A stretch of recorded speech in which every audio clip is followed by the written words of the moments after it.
Selamat datang kembali. Hari ini kita akan melakukan sebuah penjelajahan yang menurut saya sangat mendalam. Topiknya adalah sesuatu yang sering kita dengar tapi mungkin eh, jarang kita bedah sampai ke akarnya. Berpikir kritis. Anda sudah memberikan kami tumpukan sumber yang menarik banget nih. Ada artikel jurnal soal sejarah filsafat yang ternyata bias, ada Wikipedia soal jebakan-jebakan logika, bahkan ada panduan tentang seni bertanya ala Sokrates, sampai materi keagamaan juga. Jadi tujuan kita di sini sebetulnya adalah untuk coba paham apa sih artinya berpikir jernih itu, di mana saja kita sering salah langkah, dan gimana sebuah bias yang tersembunyi bisa membentuk seluruh sejarah tentang para pemikir hebat. Dan saya suka kata penjelajahan yang Anda pakai tadi, karena ini memang bukan sekedar checklist teori ya, ini sebuah perjalanan untuk mengasah kembali perkakas berpikir kita. Ini bukan cuma buat debat di media sosial kan, tapi soal gimana kita memproses semua informasi yang, ya ampun, membombardir kita setiap hari, dari berita yang Anda baca, rapat di kantor, sampai keputusan personal. Bisa dibilang ini udah jadi skill wajib buat bertahan di zaman sekarang. Oke, oke. Kita mulai dari dasarnya dulu deh. Sumber-sumber ini kan bicara soal berpikir kritis. Tapi apa sih sebetulnya artinya? Definisi yang saya temukan di salah satu jurnal, urgensi berpikir kritis, cukup kena menurut saya. Dari seorang filsuf bernama Robert Ennis. Apa yang mesti dipercaya atau dilakukan. Menurut saya ya, kata kuncinya di situ adalah reflektif. Ini bukan cuma soal benar atau salah, tapi soal mengambil jeda sejenak untuk berpikir tentang bagaimana kita berpikir. Ini adalah proses meta, jadi kita melihat cara kerja pikiran kita sendiri gitu. Tepat. Dan jurnal itu juga menekankan relevansinya di era 4.0. Dengan AI, deepfake, dan banjir informasi, kemampuan untuk berhenti sejenak dan bertanya, tunggu dulu, ini beneran valid gak ya? Itu jadi semacam superpower. Dan ini bukan satu kemampuan tunggal, para ilmuwan kognitif membaginya jadi 3 aktivitas utama. Pertama itu penalaran, gimana kita menarik kesimpulan. Kedua, membuat penilaian dan keputusan, ini soal memilih opsi. Dan ketiga, pemecahan masalah. Yang penting untuk Anda ingat, ini semua adalah kemampuan yang harus dilatih secara sadar, bukan sesuatu yang otomatis kita miliki sejak lahir. Nah, ini nih yang bikin saya penasaran. Kalau ini skill yang harus dilatih, berarti ada alat atau metodenya kan? Saya lihat di salah satu sumber kita dari Wikipedia, ada yang namanya pertanyaan Sokrates atau Socratic questioning. Dan ini kelihatannya praktis banget. Itu alat klasik yang luar biasa ampuh. Idenya sederhana sebetulnya. Sang penanya, entah itu guru atau diri Anda sendiri saat sedang merenung, mengambil posisi seolah-olah tidak tahu apa-apa. Tujuannya bukan untuk menjebak, tapi untuk mendorong kita semua menggali asumsi-asumsi tersembunyi di balik sebuah pernyataan. Ini soal memisahkan apa yang benar-benar kita tahu dari apa yang hanya kita pikir kita tahu. Jadi ini semacam detoksifikasi argumen ya. Wikipedia memberikan beberapa contoh pertanyaan yang bagus. Misalnya kalau ada yang bilang, menurut saya kebijakan X itu pasti gagal, kita bisa tanya, kenapa Anda bisa yakin itu? Atau, bisa tolong jelaskan dasar pemikiran Anda? Itu memaksa orang untuk tidak hanya melempar klaim kan? Betul. Atau untuk menguji sebuah asumsi yang terdengar absolut, kita bisa bertanya, apakah ini selalu terjadi? Atau adakah situasi di mana ini tidak berlaku? Pertanyaan favorit saya untuk mencari perspektif lain adalah, apa argumen tandingan yang paling kuat untuk ide ini? Atau ada nggak cara lain untuk melihat masalah ini? Itu langsung membuka kemungkinan-kemungkinan baru. Yang menarik, dorongan untuk berpikir mendalam seperti ini ternyata bukan cuma monopoli filsafat Yunani kuno. Salah satu sumber kita kan materi pendidikan agama Islam, yang merujuk pada surah Ali Imran ayat 190 dan 191. Yap, dan koneksinya sangat kuat. Ayat-ayat itu kan mengajak ulul albab, orang-orang yang berakal, untuk memperhatikan penciptaan langit dan bumi, serta pergantian siang dan malam. Proses perenungan ini, yang disebut tafakur, pada dasarnya adalah praktik berpikir kritis versi teologis.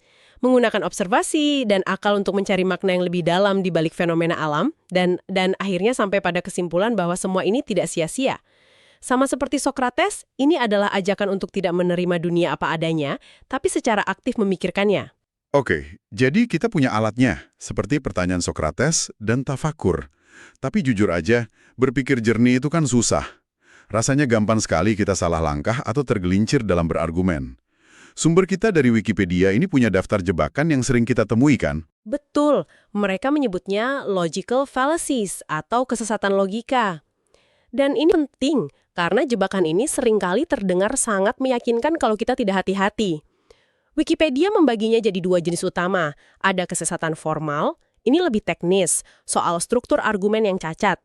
Kesimpulannya tidak nyambung dengan premisnya, atau istilahnya non sequitur. Tapi yang lebih sering kita temui di kehidupan sehari-hari, di media sosial, di iklan, bahkan di obrolan keluarga, itu yang jenis kedua kan. Kesesatan informal. Ini bukan soal struktur, tapi soal isi argumennya yang keliru. Tepat sekali. Ini yang perlu kita waspadai. Salah satu yang paling umum adalah post hoc. Kependekan dari frasa Latin yang panjang artinya setelah ini maka karena ini.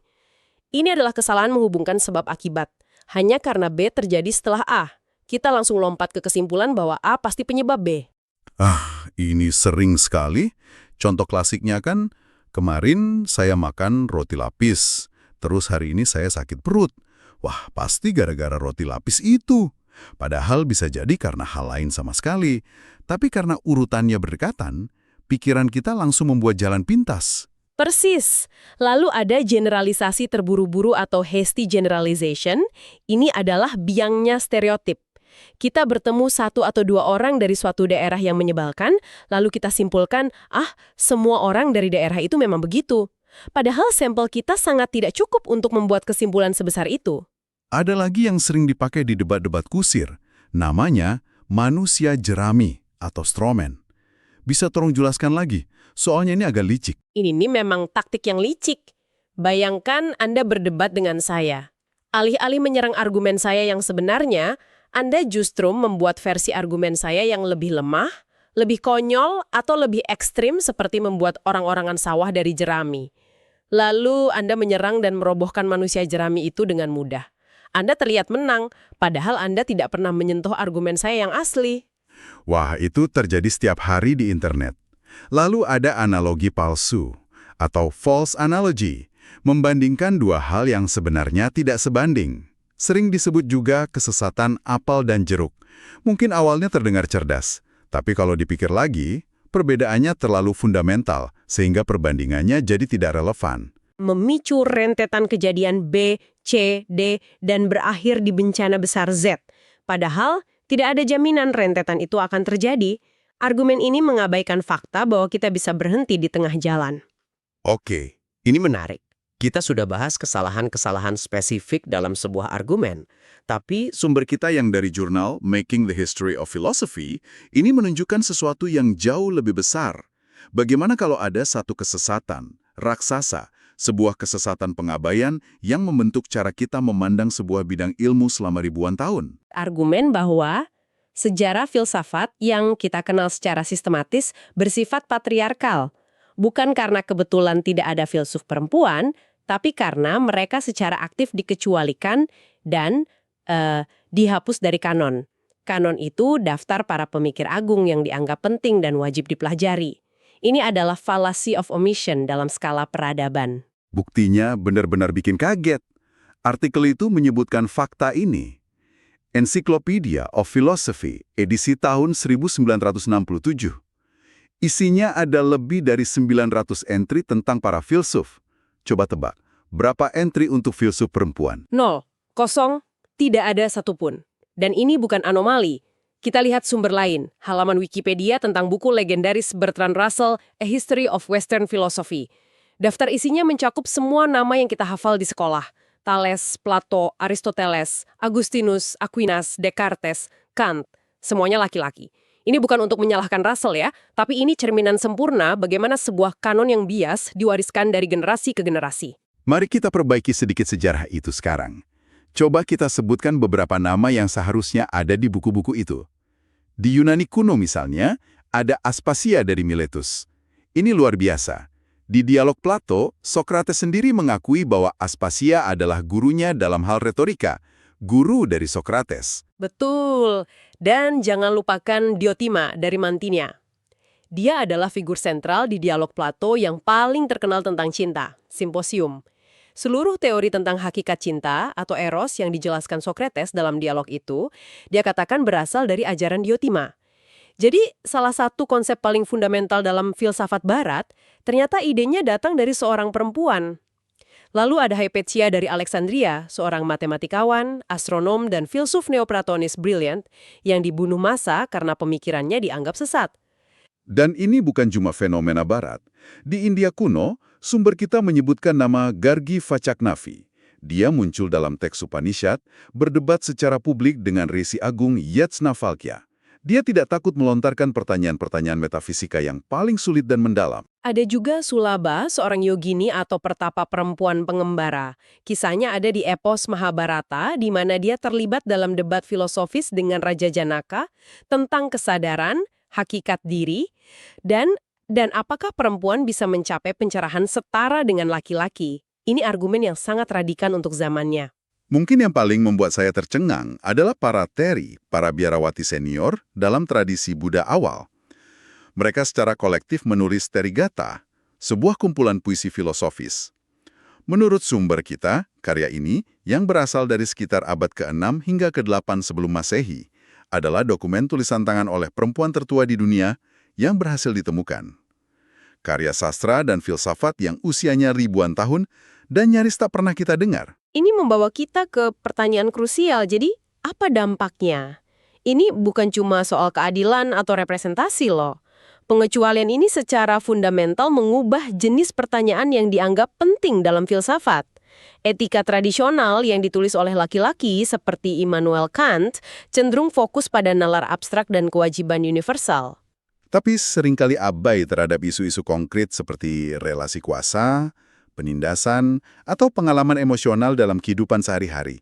Seolah-olah itu bukan topik yang filosofis. Tepat. Disinilah para pemikir feminis modern menjadi sangat penting. Mereka tidak hanya menambahkan perempuan ke dalam daftar, mereka mengubah permainannya.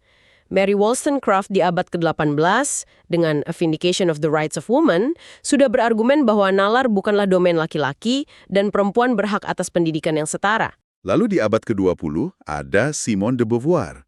Dia, melalui karya seperti The Ethics of Ambiguity, membawa konsep-konsep yang tadinya dianggap tidak penting ke pusat panggung filsafat. Konsep seperti kepedulian atau care, saling ketergantungan, dan pengalaman konkret sebagai manusia. Analisisnya tentang bagaimana perempuan diposisikan sebagai lian atau the other membuka cara pandang etika yang sama sekali baru, yang tidak bisa ditangkap oleh teori-teori abstrak yang dominan saat itu. Jadi kalau kita rangkum perjalanan kita sejauh ini, polanya menarik ya.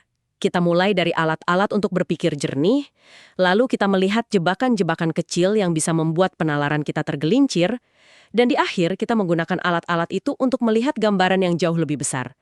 Sebuah kesesatan sistemik dalam sejarah pengetahuan itu sendiri. Apa artinya ini semua untuk Anda yang mendengarkan? Pertama, mengenali jebakan logika seperti strawman atau post hoc itu seperti punya tameng mental. Anda jadi lebih peka terhadap upaya manipulasi, baik di iklan, berita, maupun argumen teman Anda. Anda jadi lebih sulit untuk dibodohi. Kedua, dan mungkin ini yang lebih mendalam, kesadaran akan sejarah yang bias, ini seharusnya membuat kita semua lebih skeptis terhadap kanon apapun. Tidak hanya di filsafat. Saat Anda membaca sejarah, melihat daftar karya seni terhebat, atau bahkan membaca laporan bisnis, biasakan untuk bertanya, suara siapa yang dominan di sini? Dan yang lebih penting, suara siapa yang tidak terdengar? Ini membawa kita ke sebuah pemikiran terakhir untuk Anda bawa pulang. Kita sekarang tahu bahwa sejarah filsafat yang resmi diajarkan di seluruh dunia ternyata tidak lengkap. Ada bagian besar yang sengaja dihilangkan. Pertanyaannya sekarang untuk kita renungkan bersama adalah, kanon-kanon lain apa dalam hidup kita, dalam sains, dalam seni, dalam politik, yang mungkin juga dibangun di atas pengecualian serupa, dan kearifan tersembunyi apa yang kita lewatkan karenanya?